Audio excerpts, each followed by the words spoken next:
तो समतल ज्यामिति या प्लेन ज्योमेट्री की इस दिलचस्प चर्चा में स्वागत है। आज हम उन बुनियादी चीजों को डिकोड करने वाले हैं जिन पर हमारी पूरी भौतिक दुनिया टिकी है। जी हाँ, हम बात कर रहे हैं रेखाओं और कोणों यानी लाइंस और एंगल्स की।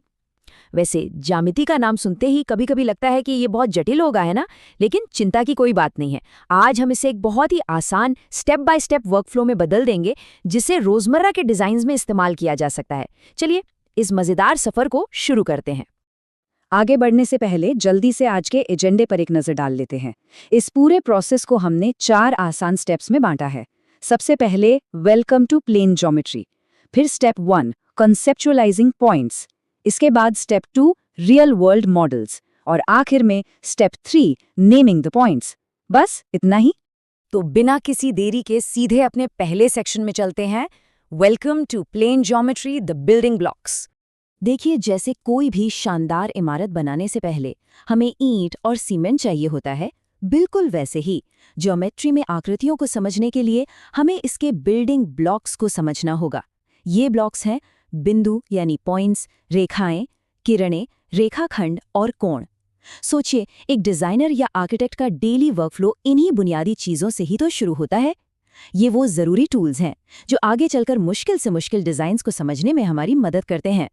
चलिए अब जरा जूम इन करते हैं और आते हैं स्टेप 1 पर, कॉन्सेप्चुअलाइजिंग पॉइंट्स, द स्मॉलेस्ट यूनिट।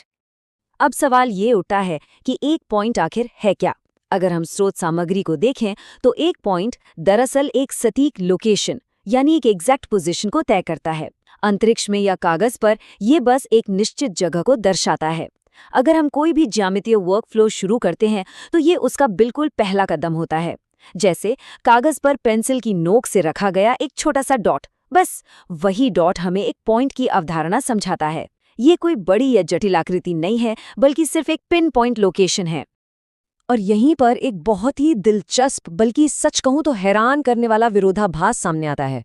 एक तरफ हमारे पास वो फिजिकल डॉट है जो हमने एक तेज पेंसिल से कागज पर बनाया है, उसकी अपनी एक बहुत ही छोटी सी डायमेंशन होती है ना? लेकिन दूसरी तरफ हमारा थ्योरेटिकल पॉइंट है और स्रोत बिल्कुल स्पष्ट रूप से बताता है कि एक असली सैद्धांतिक पॉइंट की लंबाई, चौड़ाई या ऊंचाई होती ही नहीं है, मतलब बिल्कुल शून्य।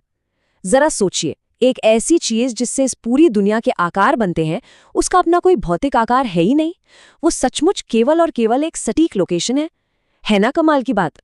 इस दिलचस्प बात के बाद अब बढ़ते हैं स्टेप 2 की तरफ, real world models, visualising the invisible.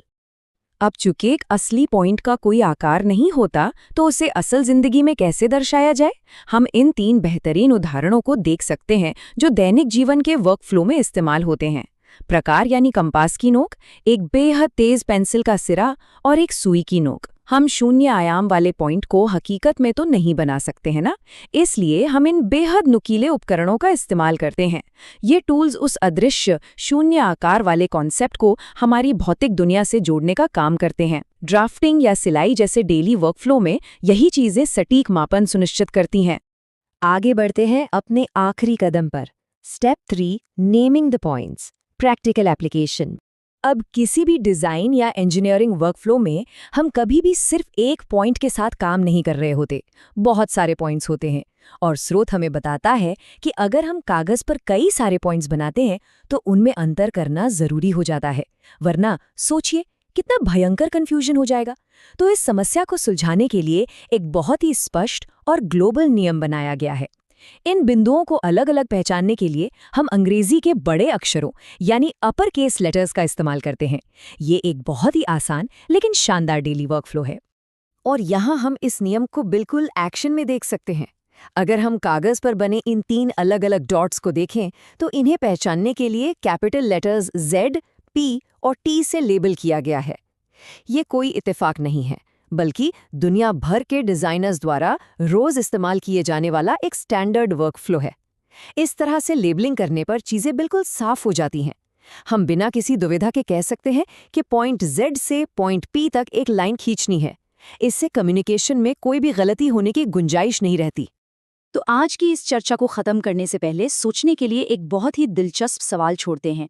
अगर एक अकेले पॉइंट की कोई लंबाई, चौड़ाई या ऊंचाई होती ही नहीं है, तो ऐसा कैसे मुमकिन है कि यही शून्य डायमेंशन वाले अनगिनत पॉइंट्स आपस में जुड़कर इतनी विशाल भौतिक आकृतियां बना देते हैं जिनसे हमारी पूरी दुनिया बनी है? मतलब कुछ भी नहीं से सब कुछ का निर्माण। सच में यही तो ज्यामिति का असली जादू है। ये सचमुच सोचने वाली बात है। आज की इस चर्चा में साथ जुड़ने के लिए बहुत बहुत धन्यवाद।